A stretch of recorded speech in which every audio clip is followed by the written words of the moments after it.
you with their resources. Now think about the profile of the man on Nancy Guthrie's porch. Someone who entered a home in the middle of the night. Someone who confronted an elderly woman and physically removed her from her residence. Someone who did all of this while wearing discount gear and a mask, suggesting a level of criminal familiarity, but not professional sophistication. That profile does not fit a 15-year AP biology teacher who studies lizards and makes homemade pasta. But it fits a man with felony convictions for burglary and robbery with disturbing precision. In my last video, I introduced the theory that this crime was committed by two people, an architect and an operative. The architect is the person who planned the crime. They know the house. They know the camera system. They know the victim's routine. They know the family's finances. The operative is the person who physically executed the plan. They are the one on the porch, the one in the mask, the one who enters the house and does the work. The architect provides the intelligence. The operative provides the nerve.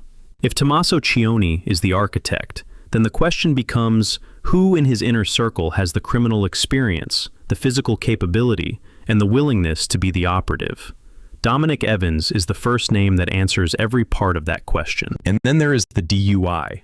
Driving under the influence might seem like the least relevant charge on the list, but it tells us something about risk tolerance. A person who drives intoxicated has demonstrated a willingness to put others in danger for their own convenience. They have demonstrated that the fear of consequences does not override their impulses. In behavioral analysis, DUI offenders are statistically more likely to engage in other risk-taking behaviors. It is not the crime itself that matters here. It is what the crime reveals about the person's relationship with consequence. Now, I want to make a broader point about what a criminal record means in the context of the accomplice theory. In my last video, I asked who Tommaso Cioni would turn to if he needed someone to physically execute a plan he had designed. The answer is not a random stranger. It is not a professional from a movie.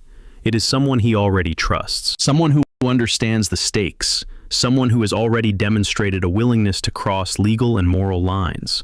Someone who has experience entering places they are not supposed to be. Every crime teaches the person who commits it something they carry forward. Burglary teaches you how to move through a space that does not belong to you without alerting the people inside. It teaches you how locks work, how doors work, how to manage noise, how to control your breathing and your footsteps in the dark. Robbery teaches you how to confront another person and maintain control of a chaotic situation through intimidation or force. These are not theoretical skills. They are practiced skills.